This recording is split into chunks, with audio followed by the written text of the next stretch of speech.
Bismillahirrahmanirrahim. Assalamualaikum warahmatullahi wabarakatuh. Alhamdulillahillazi arsala rasulahu bil huda wa dinil haqqi liyuzhirahu ala dini kullihi walau karihal kafirun wala karihal musyrikun wala karihal muslimun. Subhanaka la ilma lana illa ma 'allamtana innaka antal alimul hakim. Rabbi syrah li sadri wa yassir li amri wa hlul 'uqdatam min lisani yafqahu qawli. Alhamdulillah, syukur kepada Allah Subhanahu wa taala kerana dengan limpah dan izinnya dapat kita bersama-sama sekali lagi pada pagi ini dalam kuliah ilmu, kuliah subuh pada pagi ini.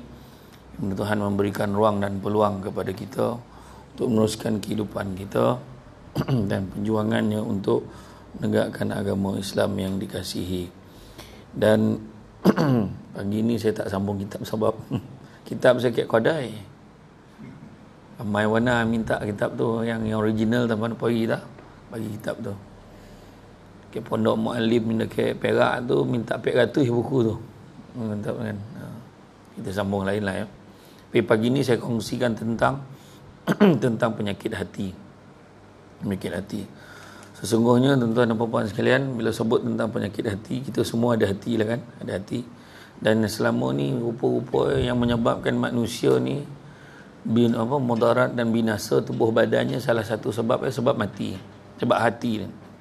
Dan hati ni, penyakit hati ni lah yang selama ni merosakkan. Contoh kalau kita tengok orang tu membunuh kan, berbunuh-bunuhan satu dengan yang lain, punca ada hati ni. Yang wabak coronavirus ni, COVID-19 pun punca hati juga. Sebab tak percaya kalau kita buka YouTube kan, buka YouTube kita type je coronavirus 2012, dah keluar dah movie pasal cerita tu. Dah keluar 2012 lalu cerita pasal coronavirus. Sebiji macam apa yang kita lalui hari ni. Makna benda tu apa? Benda tu ada kerja tangan-tangan manusia yang hati tak elok. Dan ada dikatakan berlumba-lumba buat kononnya dengan niat bila buat tu besok satu hari dia cipta penyakit dan besok dia yang ada penawar pada penyakit tu. Jadi orang akan boli dengan dia jadi kuasa besar dengan tu. Cuma satu yang dia tak tahu, kuasa Allah boleh jadikan wabak coronavirus ni satu benda yang bila manusia rancang, tapi rancangan Allah tu lagi hebat, lagi dahsyat. Rupa-rupa bila berlaku aja masalah tu, rupanya ubek itu tak tentu harah-harah. Sebab vaksin di Malaysia pun dijangkakan sampai sama ada bulan 6 atau bulan oleh tahun depan. Bayangkan vaksin. So tindakan yang kita ada sekarang ni tindakan pengawalan. Rupa-rupa walau macam mana hebat pun virus ni kan? Contohnya vaksin dah ada kat Amerika Syarikat, kenapa kita tak sign? Kenapa kita tak ambil dengan dia? Sebab rupa-rupa virus, kalau kita ambil vaksin kat Amerika Syarikat, tak dapat nak selesaikan penyakit virus coronavirus kat Malaysia. Lain rupa. Kalau kat China lain ubek macam ni China nak ubek. Kau rasa kau anda benar. Akhirnya penyakit tu dah mengayo. Tiba-tiba macam-macam kluster ada. Siwa Gangga ada, tembok ada, kayu ada. Ada pula yang KKLA punca, dek KKLA tu hantarlah kat Somban. Rawat langsung ke Somban pula tinggi kan. Macam ni apa, penyakit hati. Orang makan tiba penyakit kencing manis, punca hati ke? Sedap lantak lah sekali boleh makan kan. Mai kencing manis, darah tinggi boleh makan, kolesterol, hati kat punca kan. Jadi bergaduh adik-beradik lagilah, tentu hati. Bergaduh dengan jiran, tentu hati kan. Tang jiran tu kan tak ada kan, kita kadang-kadang ada manusia ni tak tahu kenapa kita bagi salam Assalamualaikum macam ni mana kan sampai lain kan, penyakit hati tu.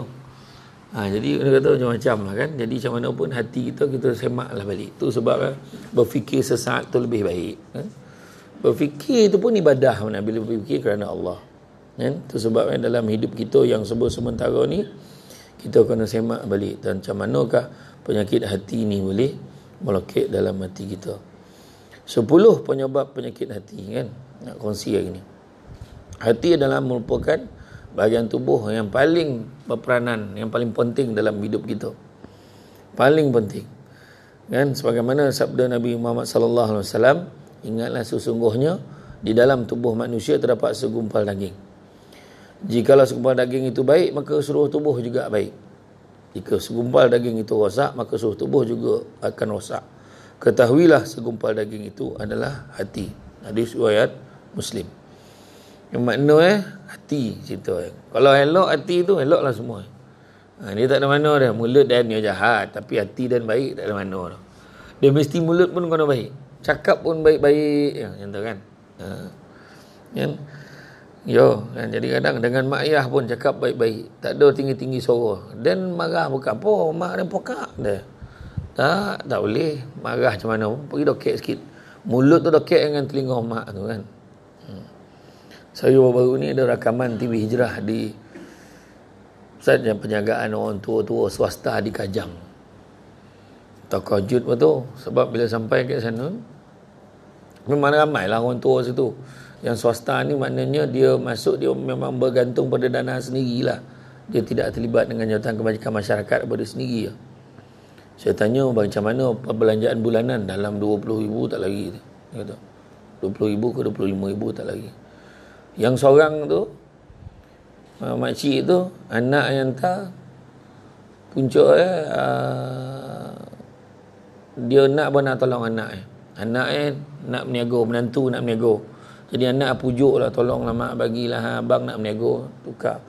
Jadi dia nak cagarkan tanah rumah tu, nak tukarkan nama anak tu. Tukar nama anak, tak sampai apa dah, tukar ya.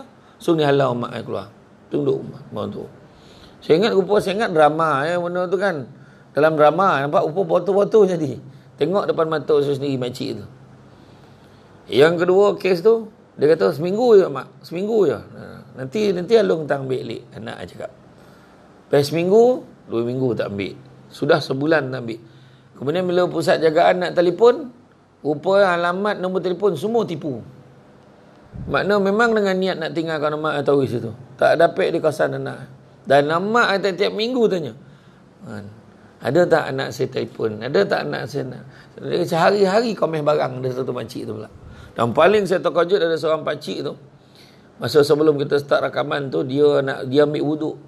Pakcik ni dia naik wheelchair, keluar daripada bilik air tu, dah siap ambil wuduk. Bersih muka. Keluar kan. Dia kata, Assalamualaikum, sihat? Dia tegur. Dia nak kat wheelchair tu tegur. Sihat, Mila. Saya pun tanyalah yang ketua tu, pengurusi pusat jagaan tu, saya tanya. Pakcik tu siapa pula? Datuk tu siapa? Dia kata. Dia terkejut rupa dia bekas imam besar kat Melaka. Tak payah sebut lah daerah mana. Imam besar. Saya tak tergemak nak tanya apa sebab ada duduk situ. Kan? Jadi mana kata banyak punca ada hati tadi lah. Ayat kita mungkin tergemak ada tu. Ayat dia kita kan. Tapi benda tu berlaku. Punca apa? Bila hati tu dah tak rasa apa. Hati tu tak rasa apa dah. Bergaduh dengan jiran tak rasa apa. Maki hamun orang tak rasa apa. Tadi tu lah, buat mak ayah tak rasa apa. Sebab apa? Sebab hati tu seolah-olah macam dah mati. Tu sebab Nabi letak standard tu. La yu'minu ahadukum hatta yuhibbu akhihi min nafsihi. Tak beriman di kalangan kamu kalau kamu tidak mengasihi saudara kamu terlebih daripada diri kamu sendiri. Macam tu lah standard Nabi letakkan level baik dengan jiran tu dengan keimanan kan? Iman. Kalau tak beriman makna kalau dia bergaduh dengan jiran tu, makna tak beriman orang tu. Macam tu level lah. Macam mana pula tu kan? Apalah, semayang dia ngaji kan, selokah tapi tang jiran tak baik pun sama cerita. Tu sebab hidup kita macam mana pun dia ada hubungan vertikal horizontal tu ada. Maknanya sesama manusia pun nak kena jaga, dengan Allah pun nak kena jaga kan. Jadi sebab itulah salah satu fungsi agama kita adalah menjaga hati tetap baik. 3 kali Nabi ulang, sungguhnya dia tidak beriman. Sahabat tanya, apa hal pula Rasulullah? Siapa orang tu? Orang yang menyebabkan tetangganya tidak merasa aman dengan kejahatannya, menyakitkan hati jiran, tak beriman kan. Nabi macam mana cara? Orang tu nyakitkan hati kita kan. Orang tu sakitkan hati kita. Jiran ni botol lah. Kek Pancu ni kurang. Dia taman-taman perumahan baru parah betul. Basuh kereta, air melorot pergi ke kan rumah taman kan banyak yang menurun dia tu Dia basuh air tu mengalir pergi ke longkang pun pergi rumah orang tu. Marah lah. Ni pasal ni orang sebelah ni basuh air ni. Pencemaran, habislah kereta saya. Macam-macam lah. Parah kan. Tak tahu pun penyakit yang tak tahu. Kan? Jadi, maknanya, wah kalau macam tu lah, dia tu tak beriman lah. Macam tu. Kita akan cakap, dia tak beriman lah tu. Dia sakit dengan hati aku. Rupa-rupa Imam Al-Ghazali pula, bagi pula kriteria nak jadi orang yang menjaga, kata ni, nak jaga hubungan dengan jiran, termasuklah bersabar dengan kerenah jiran. Itu satu hal pula. Jiran buat perangai, kita lah kena sabar. Itu pun adab dengan jiran. Waduh. Bayangkan. Maknanya semua sudut lah kita nak kena jaga sekarang ni. Kita tak sakit hati orang, orang sakit hati kita, kita kena sabar pula macam tu. Sebab apa? Sebab ada pula orang yang jenis macam-macam, latar belakang beza-beza. Dia mungkin perangai macam tu sebab daripada kecil dia memang duduk kat hutan dia. Daripada kecil abah marin kerja jaga hutan Jabatan Perhutanan. Dalam dia lah jiran tak ada. Kejap daripada hutannya. Dia tak campur orang. Macam tu pula kan. Semalam ada program saya di rantau. Program kita program TV Hijrah. Kita membaik pulih rumah-rumah orang susah. Bermula kat Jolabu. Jolabu dah selesai 2 hari, belum siap ni lah. Dia akan rakam sampai rumah tu siap. Rumah orang susah kita baiki. Itu saya tanya kat Pancur, tak ada. Pancur semua elok-elok rumah kata. Okeylah, tak boleh apa lah. Pergi kat Jolabu, mampu tak panas 2-3 hari ni. Ya. Rumah tu longkeh macam ni, dinding topong betul. Nak untuh betul rumah tu. Jadi ada program TV Hijrah untuk repair. Semalam kat Rantau. Kat Rantau, dekat Kampung Belangkan. Ada empat beradik duduk kat satu rumah. Semua mental. Dia tak kahwin, semua sakit skizofrenia. Allah sianai. Kan? Orang memang tak campur lah. Orang kata dia gila, dia poning lah apa semua. Rupanya salah seorang beradik ni, dia lah daripada kecil lagi. Dia dalam adik-beradik tu dia paling kecil. Dia yang jaga akak-akak dengan abang yang sakit mental. Dia nama skizofrenia. Penyakit skizofrenia ni dia selalu membayangkan nampak benda-benda yang tak wujud ni. Dia nampak kata tak nampak. Lepas tu yang satu tahap tu pula dia sampai dengar bisikan-bisikan. Tu yang terjun bangunan lah apa macam-macam tu. Tu dia tak boleh biar tinggal seorang. Ada jenis tu agresif. Dia ada 10 beradik. 10 beradik, 5 meninggal lah. Dan 5 tu pula, dalam 5 tu pun ada juga yang penyakit mental. Saya tanya ada tak pernah, saya jadi host, saya tanya lah ada tak yang pernah orang ajak nikah ke apa. Pernah lu, tapi saya tanya, kalau nak nikah dengan saya, kena terima adik-beradik saya sekali lah. Biasanya orang tak nak lah. Dia belum sampai sekarang. Jadi, hati dia. Dan rumah dia tu pula, dekat kawasan hutan ni. Anjing-anjing liar ramai. Banyak yang datang. Datang anjing tu. Dan dia bagi makan kan. Bayangkan, dia dah duit tak ada. Dapat bantuan kebajikan masyarakat. Duit yang ada pula, bagilah anjing makan. Banyak anjing datang. Tapi saya beritahu dia, Kak jangan boloh pula. Kita tak boleh boloh anjing. Saya kata. Hanya sekadar anjing ni hanya boleh digunakan untuk kalau jaga tanam-tanaman, ternakan bolehlah. Itu pun kalau dah terosak dah tak ada cara lain kan. Tapi dia kata tak, saya bukan boloh pun, dia yang datang, boleh datang saya bagilah makan. Dah beranak pinak dah anjing tu. Kat bawah rumah. Tapi bila saya datang, elok lah, tak ada lah ada kacau apa tak ada dah, anjing tu ada kawasan tu. Jadi kita buat pagar rumah dia tu supaya mengelakkan anjing tu masuk dalam rumah. Dan salah seorang adik-beradik tu, dia rumah tu dah cantik sebenarnya. Dulu Tok Mat dah banyak bagi sumbangan kat rumah tu. Lepas tu pejabat daerah pun dah bagi, dah repair bumbung, tapi tak ada shilling. Daunting panis tengah hari tu. Dan salah seorang tu yang ngakak tu yang kono sakit skizofrenia tu, kalau tahap panis betul terbeliak betul tak boleh. Jadi itu bagilah kan. Jadi alhamdulillah ada lah pihak ni menyumbang. Program tu program Menteri Agama sebenarnya. Menteri Agama minta buat program tu. So kita round satu Malaysia lah, mulalah kat Negeri Sembilan. Mula Negeri Sembilan. Ada satu lagi kat Senawang. Lepas tu baru kita pindah pergi ke Johor pula. Yang tu lah. Jadi mana kata bab hati, tengok hati dengan binatang, dengan apa. Baik-baik dengan semua. Walaupun orang lain tak baik dengan dia, dia kata baik macam mana. Orang tak nak baik dengan kita orang. Kata. Kita orang pun ialah kita faham lah. Dia pun nak keluar campur orang pun susah. Kan? Sebab nak kena jaga adik-adik dia. Abang-abang, akak-akak tu kat rumah. Tu ada. hakikat kan. Kita nampak orang ni ujian semua masing-masing lah. Masing-masing. Ada orang tu pula lahir-lahir anak macam-macam hal. Ada sakit itu, tobuk sana, tobuk sini. Tak mampu nak buat apa, nak apa, hantar ke hospital swasta, tak mampu. Hospital kerajaan pun payah sudah. Dia beli mesin tu. Beli mesin tu sikit, dia sendiri yang buat benda tu ke rumah.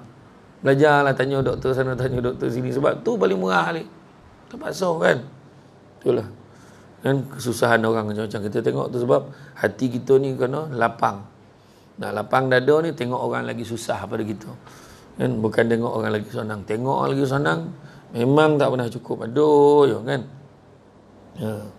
Jadi salah satu fungsi agama adalah untuk menjaga hati agar tetap baik. Namun seringkali seseorang tidak faham bahawa tujuan penciptaan manusia adalah hidup dalam pedoman Al-Quran dan Sunnah, sehingga muncullah penyakit hati menurut Islam yang merosakkan akidah. Ada beberapa sebab penyakit hati dalam Islam berlaku. Yang pertama, kurangnya keimanan. Makna kurang iman ni maknanya kepercayaan itu tak ada. Mungkin kuranglah kepercayaan ni. Dan hal pertama menyebabkan mengalami penyakit hati adalah kurangnya keimanan dalam hati. Hati tidak memiliki keimanan, lama kelamaan akan menjadi penyebab matinya hati. Maka cara untuk meningkatkan iman dan takwa adalah dengan menjauhkan diri pelbagai penyakit hati ini adalah dengan kembali kepada Quran dan Sunnah. Ngaji, kan? Faham, ikut kelas tafsir, kan? Ikut kuliah, zikir dan sebagainya. Dia kan tahun-tahun kurang iman tu itulah. Habislah kita. Dah PKP lah balik semula. Kan? Contoh kan. Baik macam mana kan? Baik macam mana dah tak dapat kan, macam mana kan? Duit projek tak dapat, macam mana habislah kita. Kan? Contoh macam mana? Berapa ramai kan? Pening ke belum? Habis. Monong pula pelawak tu nak dah. Habis dah, majalah awak pun tak ada. Apa macam mana? Orang tak ada. Pengajian saya dapat tahu tu, penajuk dah tak nak tajuk lagi dah. Sebab penonton tak ada. Nampak kan? Tapi cakap bukan main kan? Dia kata, rezeki dari Allah. Sesyukur. Kali tak ada. Tepek dia cakap syukur dia dah. Dia yang paling hebat tu lah dia. Manusia ni bila diuji pun dia syukur lagi. Orang yang syukur tu lah. Tu yang baru-baru ni kat Negeri FM. Tajuk dia, syukur tanda kaya hati. Orang dulu kan, sikit pun cukup. Syukur kaya orang dulu. Apa dah hal? Jalan kaki pergi kerja, senang hati. Tak ada malu dah. Sekarang, abang belilah kereta. Sampai bila nak naik motor? Okey naik motor tu. Kan? Yang saya ingat arwah abah mari masuk duduk kat rasah mari. Hantar pergi tadika naik basikal tua tu kan, berpalang tu.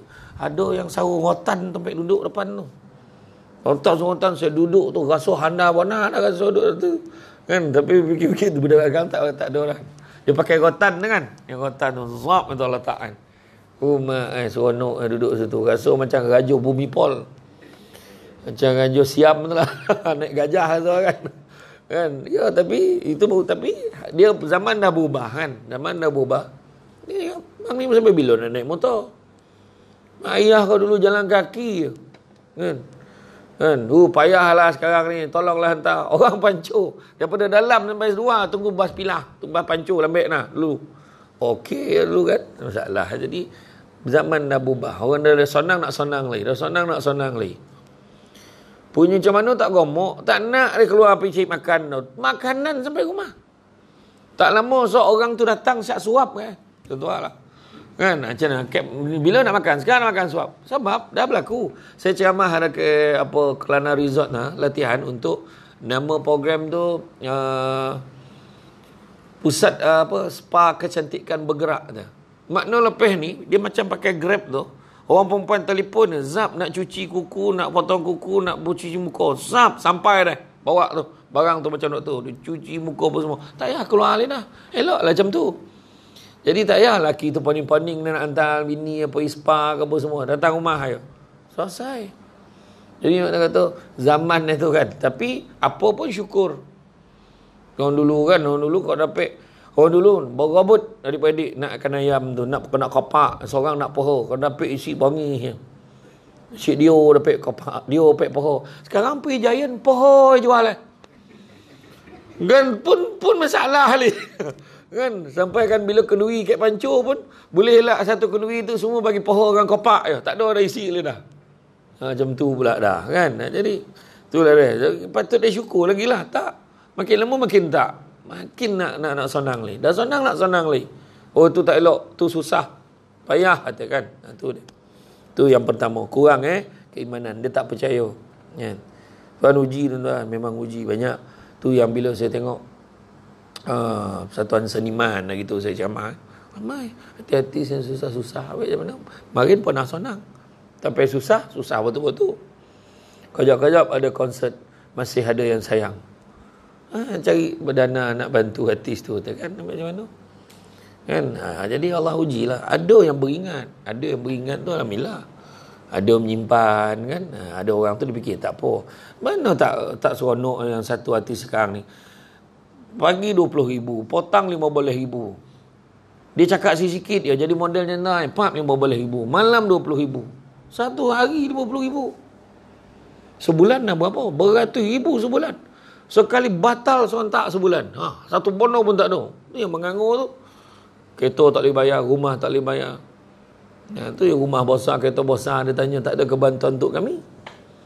Kan? Termasuklah juga orang yang kerja yang meniaga kan. Itulah. So, kita kena jagalah macam tu. Tiba-tiba ada kluster tembok tak pasal-pasal banduan pun kono. Kan? Sian banduan tu tak boleh pergi mana-mana.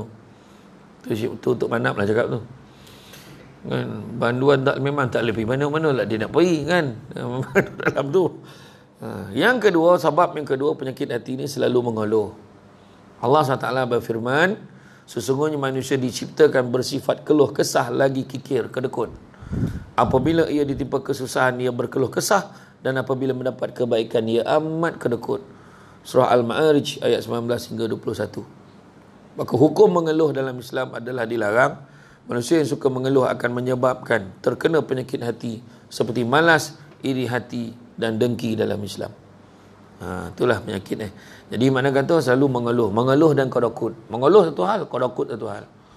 Bila susah mengeluh, bila ada duit kodokut. Banyak kikiro. Tak nak sedekah banyak kikiro. Tu sebab macam mana bila sekarang kan tengah musim ceramah Maulud kan. Oleh ceramah Maulud tu malam tadi saya kat Bandar Sunggala. Cakap macam mana pun tak boleh lawan Nabi tu. Nabi tetap terbaik. Nampak budak tu tolong makcik tu melintas jalan. Baik tu budak tu. Jangan risau. Nabi lagi baik. Kenapa lah? Nabi lagi baik. Nabi baik-baik dengan orang yang kutuk dia hari-hari. Kau tolong makcik tu tak baik salah dengan kau. Kau memanglah baik. Baik. Nabi lagi baik. Orang kutuk Nabi hari-hari. Tapi Nabi suapkan dia makan. Sudah. Sampailah ke mati. Orang tua tu tak tahu pun yang Nabi ni dah mati dan tak tahu yang suapkan itu Nabi. Jangan. Mana nak sama? Itu soalan tanya oleh student UiTM Bandaraya Melaka. Apa pandangan tuan yang kata Nabi kita miskin? Tak. Nabi kita paling kaya sekali. Saya kata. Tuan-tuan, macam mana pula kaya? Cuba tengok. Orang yang dekat luar ni menyumbang pada pembinaan masjid. Bayar 100 juta. Kita cakap dia kaya. Tapi hebat dia tu, dia bagi 100 juta. Siap buat tapak kubur kat masjid tu. Tapak untuk bina masjid 6.5 juta. Kos bina masjid 100 juta. Okey, hanal lah dia. Hanal. Tapi tak sana Nabi. Nabi bagi sampai Nabi tak ada apa-apa. Macam tu. Ada tak orang macam tu? Tak ada. Dia bagi 1 juta dalam bank berjuta-juta lagi tu. Kan? Tak sama dah. Pernah tak kita ada makan? Pernah kita bagi orang makan? Baik tak? Baik. Kita bagi orang makan. Tapi Nabi makan sampai Nabi tak makan apa-apa. Lagi baik. Lagi hana. Tak pek lawan tu. Kan? Jadi makna kata macam mana pun tetap baik. Jadi jangan mengeluh. Kalau nampak orang susah nak boleh bagi. Kita tak tahu. Kita tangguh-tangguh langsung tak dapat apa ramai kan. Orang dia tu sakit nak pergi tengok. Besok lah tengok. Malam tu meninggal. Ayat yang paling best. Dan baru nak tengok. Dah meninggal pula dah. Wahal kau patut boleh tengok. Kita tangguh kan. Nampak kan. Jadi jangan kita tangguh-tangguh. Nak baik-baik ni jangan tangguh-tangguh. Jangan kodokut. Kan? Yang ketiga, kurangnya bersyukur. Itu juga menyebabkan penyakit hati. Rasa kurang syukur atas nikmat dia beri oleh Allah SWT menyebabkan penyakit hati. Kita selalu sebut sabar separuh daripada iman. Tapi jarang orang tanya separuh lagi apa. Separuh lagi itulah syukur. Nabi sebut amat menakjubkan umatku bila diberikan nikmat dia bersyukur, diberikan ujian dia bersabar. Kan? Syukur. InsyaAllah dengan syukur itu hati akan terhindar daripada pelbagai penyakit hati. Bagaimana dalam surah Al-Baqarah ayat 172, wahai orang-orang beriman, makanlah di antara rezeki yang baik-baik yang kami berikan kepadamu dan bersyukurlah kepada Allah jika benar-benar kepadanya kamu menyembah. Itu dia. Kan? Syukur banyak-banyak. Alhamdulillah. Dapat kita berkuliah hari ni. Pek ejas. Kan? Pek ejas minggu ni. Tidak tu kalau kita tengok kan, bab syukur ni kadang orang dia nak syukur tu kadang syukur ni bila dapat nikmat ni senang. Tapi syukur time susah tu payah nak buat. Tu yang susah. Kan cakap orang lah kan, termasuk yang bercakap ni. Susah. Dapat duit, Alhamdulillah. Dapat makan, Alhamdulillah. Dapat pergi ni, Alhamdulillah. Dapat berjalannya, Alhamdulillah. Dapat ni, Alhamdulillah. Dapat kereta baru, Alhamdulillah. Tapi bila susah kita nak letak contoh sakit, Alhamdulillah walaupun dan sakit ada orang lagi tahu ada dan. Itu susah nak cakap tu. Kita boleh beritahu lah kan. Tapi itulah dia yang paling baik. Kan? Kau dapat banyak tak duit bantuan seri hidup ni? 300 je. Ayat dia kan. Tapi kan, okey lah tu. Daripada orang tak dapat apa. Alhamdulillah, syukur. Kan. Budak-budak ni kan, orang yang dapat ni, kejap-kejap cek. Dah masuk belum? Kan? Macam tu. Jadi bila dapat tu syukurlah. Kemudian yang keempat, selalu berbuat maksiat. Selalu buat dosa.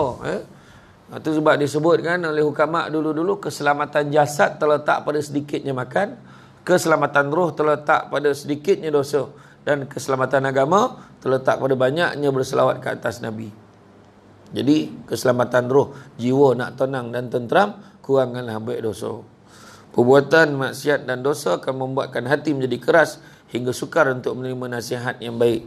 Orang yang suka berbuat maksiat akan menjadi ego, hatinya kotor dan mudah emosi. Walhal Allah telah berfirman, dan aku tidak membebaskan diriku dari kesalahan, kerana sesungguhnya nafsu itu selalu menyuruh kepada kejahatan, kecuali nafsu yang diberi rahmat oleh Tuhanku.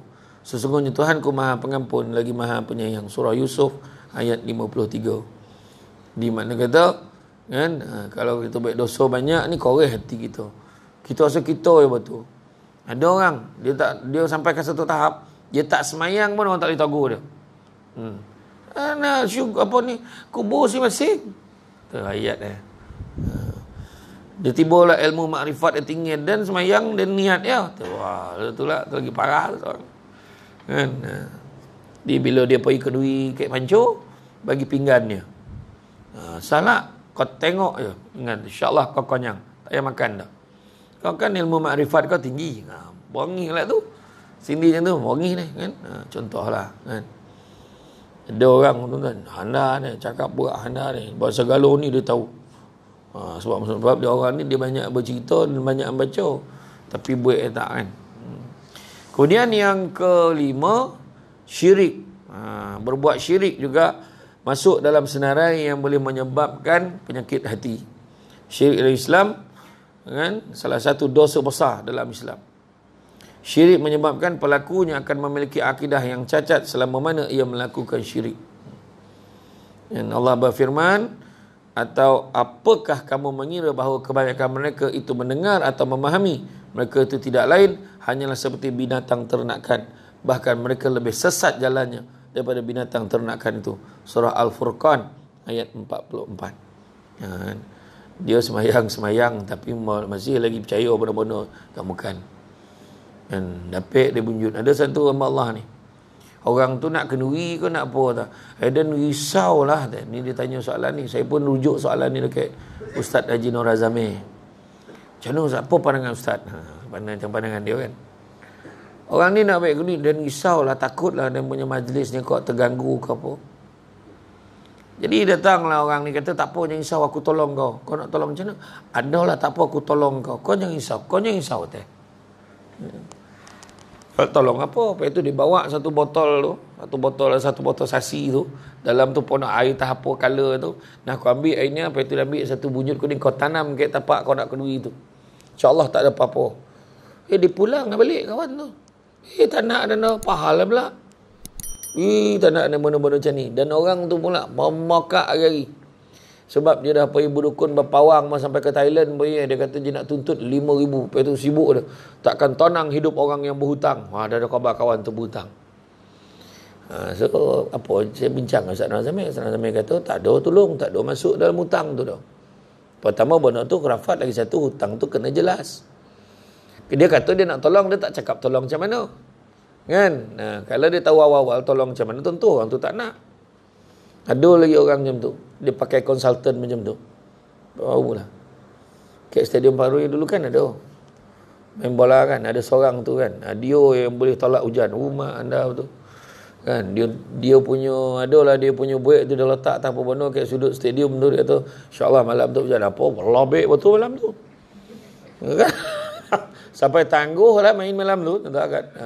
Parah kan dia cakap apa. Parah lah kan. Macam mana cakap. Kan? Dan dia dah biasa kan, benda tu dah biasa kadang. Macam lah, jangan buat macam ni, jangan buat macam ni, habislah kau. Saya ingat masa main takraw main KITM makin tiba tak macam mana terpelecok bongkak lutut kan, pergi urut kat tampin. Adalah nenek tu cakap pasal dia urut tu, kau lain kali nak main takraw ni, main bola, kau cakap cucu minta izin dengan nenek nak main sini lah. Cakap macam tu, faham? Oh, awak lui kan. Saya tanyalah arwah abah saya, bah apa tu nenek yang urut tu cakap kita kena cakap macam tu sebelum main. Abah cakap masa bila kau jadi cucu setan, abah cakap macam tu. Abah cakap tu tak yo pula kan. Macam-macam kan. Tu dia.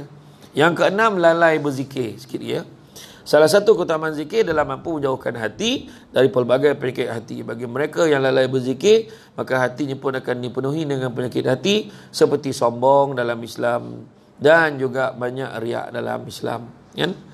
Dan telah dekatlah kedatangan janji yang benar hari kebangkitan, maka tiba-tiba terbelalaklah mata orang yang kafir. Mereka berkata, aduhai, celakalah kami. Sesungguhnya kami adalah dalam kelalaian tentang ini. Bahkan kami adalah orang-orang yang zalim. Surah Al-Anbiya ayat 97. Jadi makna kata hati kita ni kita paling nak elak sombong, tamak, dengki. Kan? Jadi jangan. Kan bila kita tak zikir, maksud zikir ni ingat. Zikir ni ingat sebenarnya. Zikrullah. Ingat pada Allah. Kan? Yang ketujuh, terlalu mengajar dunia. Seseorang yang selalu mengajar dunia dan mengabaikan bahkan berpaling dari Islam akan terkena pelbagai penyakit hati. Allah berfirman, dan barang siapa berpaling dari peringatanku, maka sesungguhnya baginya kehidupan yang sempit dan kami akan menghimpunnya pada hari kiamat dalam keadaan buta. Berkatalah ia, ya Rabbku, mengapa engkau menghimpunkan aku dalam keadaan buta, padahal aku dahulunya adalah seorang yang melihat. Allah berfirman, demikianlah telah datang kepadamu ayat-ayat kami, maka kamu melupakannya. Dan begitulah pula pada hari ini, kamu pun dilupakan. Surah Taha ayat 124 hingga 126. Kayak dunia sibuk mengajar dunia, tak kira apa kan. Kerja. Sedangkan dalam surah Asy-Syura pun sebut. Surah Asy-Syura ayat 20. Allah beritahu, barang siapa yang mengejar keberuntungan dunia, nescaya kami akan tambahkan keberuntungannya itu. Maknanya akhirat pun dapat. Namun barang siapa yang mengejar keberuntungan dunia, kalau kerja akhirat, dunia pun dapat. Tapi barang siapa yang mengejar keuntungan dunia, maka kami akan berikan sebahagian saja daripada keuntungan dunia itu, malahan tidak akan pernah ada di dalam hatinya rasa bahagia. Kita duduk pancur, duit adalah, alhamdulillah, pencen ada sekadar ada. Alhamdulillah, bolehlah nak makan, nak minum, nak pergi lepak kan nak pergi kedai kopi kan, bungkus kau bawa balik kan. Adalah, alhamdulillah. Maka tu dah cukup kaya dah tu sebenarnya. Kalau kita kerja kan. Tapi ada orang duit banyak, tak sampai nak makan. Duit banyak, lekor dek nolan ubek satu pula. Duit banyak sudah konyap-konyap masuk hospital, ajak masuk hospital. Beribu-ribu kos dia. Kan? Macam mana? Kan? Kalau tengok orang kaya ni polik-polik, dia beli kereta macam tak ada apa-apa. Yang Datuk seorang yang dulu pernah datang surau kita tu kan, kaya tu. Datuk tu.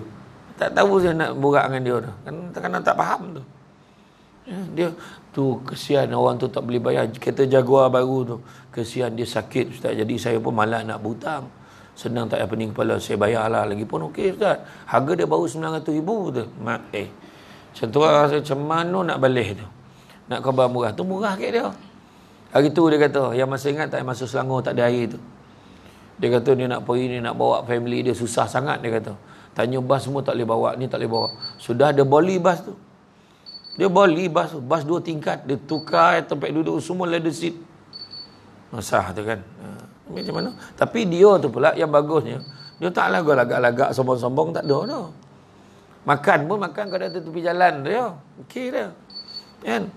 Dan dia paling, satu benda yang saya tengok dia, satu poin yang paling besar sekali, dia dengan mak cukup jaga. Mak kata jangan. Mak kata buat. Ini memang cukup jaga. Dia nak sibuk nak pergi Palestin, mak marah, jangan. Tak ada apa dia, tapi dia hantar bantuan. Dia sumbangkan 10 ambulan ke sana. Bagi. Itu sebab dia, orang tak boleh nak guna. Ada orang cakap daripada dia membazir, boleh kereta macam tu, baik macam ni, baik macam-macam lah. Yang lagi baik dia bagi ke anak yatim. Masalah dia bagi anak yatim. Baik dia tolong sedekah bagi miskin, tolong bagi miskin. Macam ni lah program yang My House ni, yang saya buat dengan TV Hijrah, yang repair rumah. Ada satu datuk dekat Putrajaya, orang rumah orang Johor. Dia sumbangan. Setiap rumah yang repair tu dia keluarkan kos tak kurang 25,000 setiap satu rumah. Dia. Tu dia kata perjuangan dia memang dia nak tolong asnaf. Tu ada satu rumah anak yatim tu, saya nak minta tolong kat dia tu, rumah anak yatim minta tolong. Yang Taman England. Bila saya sebut Taman England kat dia, dia kata saya dulu masa muda dulu saya pernah kerja kat sana. Dia sekarang ni juru bina dia ni dalam bidang hartanah ni, dia ada lesen daripada UK. Maknanya dia punya syarikat dia besar betul, sampai kat London pun dia ada. Enak lah. Tapi baguslah macam tu, maknanya dia tak kerja dunia nak tau, akhirat tu. Tapi makin dia kerja akhirat tu, makin banyak dapat. Macam tu lah, kena percaya kan. Jadi kalau tak dapat tu adalah masalah kan? Kemudian yang ke-8, bangga dengan amal dia. Merasa amal jariah dilakukan sudah banyak yang menyebabkan timbul sifat sombong dalam Islam. Dia merasa aman padahal tidak sama sekali. Diriwayatkan daripada Abu Hurairah radhiyallahu anhu, Rasulullah SAW bersabda, sungguhnya amal seseorang tidak akan memasukkannya ke dalam syurga. Mereka bertanya, tidak pula engkau Rasulullah? Tidak pula saya, hanya Allah sahaja meliputiku dengan kurnia dan rahmatnya. Kerananya berlakulah benar beramal sesuai dengan sunnah, dan berlakulah sedang tidak berlebihan dalam ibadah, dan tidak kendor atau lemah. Hadis Bukhari dan Muslim. Maknanya nak masuk syurga hanya dengan kurnia Allah dan rahmat Allah. Kan? Jadi kita kena berlakulah dengan sesuai, mana beramallah dengan baik dan tidak berlebih-lebihan. Tu yang ada yang berzikir sampai berjoget-joget tu risau pula tengok kan. Paning pula kan. Kemudian Allah berfirman, masuklah kamu ke dalam pintu neraka Jahannam sedangkan kamu kekal di dalamnya, maka itulah seburuk-buruk tempat bagi orang yang sombong. Surah Al-Mu'min ayat 76. Yang ke-9, meninggalkan solat juga boleh menyebabkan penyakit hati, kerana orang yang tidak mengerjakan solat dan tidak mengerjakan puasa, seorang yang meninggalkan solat wajib dan puasa akan menjadi resah dan gelisah, dan dalam menjalani hidup kerana solat dan puasa adalah salah satu cara mendapat ketenangan jiwa. Bacalah apa telah diwahyukan kepadamu, iaitu Al-Quran, dan dirikanlah salat. Sesungguhnya salat itu mencegah dari perbuatan keji dan mungkar. Sesungguhnya mengingati Allah adalah lebih besar keutamaannya dari ibadah-ibadah lain. Mana salat itu lebih besar daripada ibadah lain, dan Allah mengetahui apa yang kamu kerjakan. Surah Al-Ankabut ayat 45. Dan yang ke-10-nya, tidak bersedekah. Keutamaan bersedekah adalah menurut Islam, dan hikmah sedekah dalam Islam adalah menjaga harta dan hati supaya tetap bersih. Sedekah dalam Islam sangat dianjurkan kepada orang yang tidak bersedekah akan memiliki sifat kedakut. Ya? Rasulullah SAW bersabda, jangan sekali-kali orang yang bakhil dengan harta yang Allah berikan kepada mereka dari kurnianya menyangka bahawa kebakhilan itu baik bagi mereka. Sebenarnya kebakhilan itu adalah buruk bagi mereka. Harta yang mereka bakhilkan itu akan dikalungkan kelak di lehernya di hari kiamat, dan kemuliaan Allah lah segala warisan yang ada di langit dan di bumi, dan Allah mengetahui apa yang kamu kerjakan. Surah Ali Imran ayat 180. Maksud tu dah bagi harta dah tak ada nilai. Kek syurga orang dah tak ada pakai dah. Duit ke apa kau tak ada nilai dah. Macam saya ceramah kat ni lah. Sekali tu saya ceramah kat Johor. Orang Singapura panggil.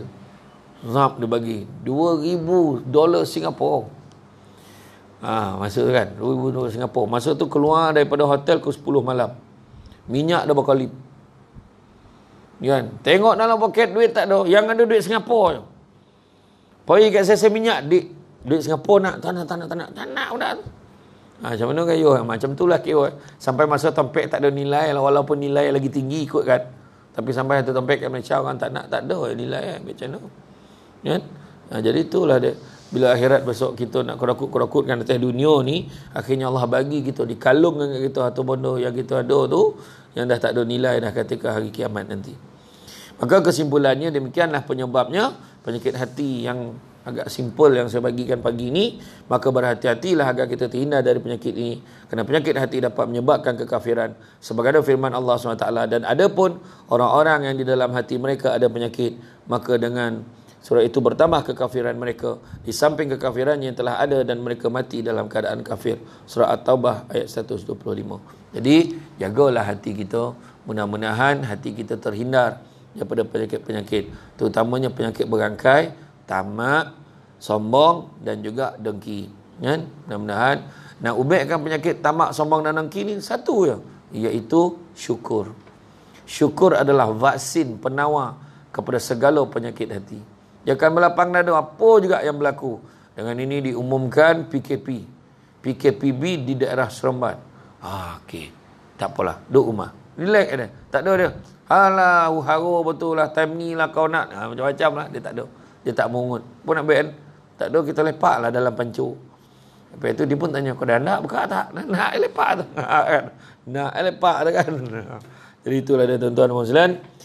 Tu setakat tu saja untuk kali ini. InsyaAllah di lain kesempatan kita bertemu lagi. Kalau macam ni okey kot, saya selang-selang dengan ampangan tu. Boleh kan ya? Maknanya minggu ni ampangan, minggu ni sini. Okey lah. Itu saja daripada saya. Sungguhnya baik itu datang dari Allah SWT. Mana yang kurang itu pun jadi kelemahan saya sebagai manusia biasa. Sekian. Assalamualaikum warahmatullahi wabarakatuh.